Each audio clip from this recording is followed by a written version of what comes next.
especially technicians and Sir Dom.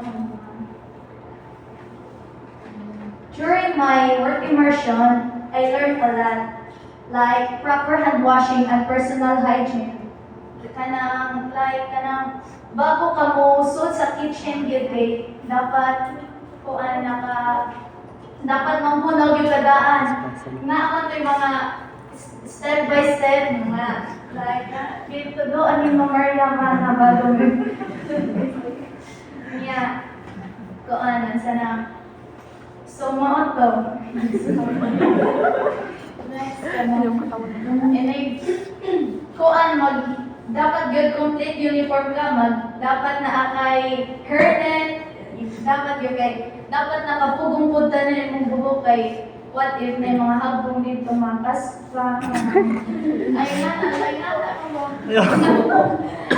kanya naka-face mask dito ka kay basin magstorya mo yun kay mga tabian mo yun may mga maggoan ang mga laway mga inasan mag-food ba yung kuan kanya kuan dapat complete ay kalakuan mo babasin mo doon mapugang nga hugaw kay mo magisuot mga uniforms ka na mga ingana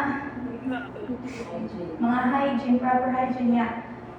Next ay cleaning and sanitizing tools and equipment. Ako na-learn ang hikay kung manghugas mid mga tools kay kuan yun inig ka magwaswas dapat di painitan pa ba Sterilize.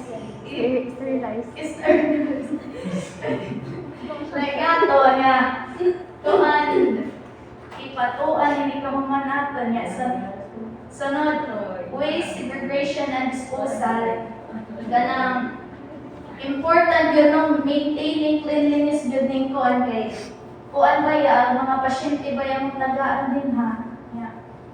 Yes mo to I learned during my work immersion is the proper sanitation and food safety practices. That's all. Thank you.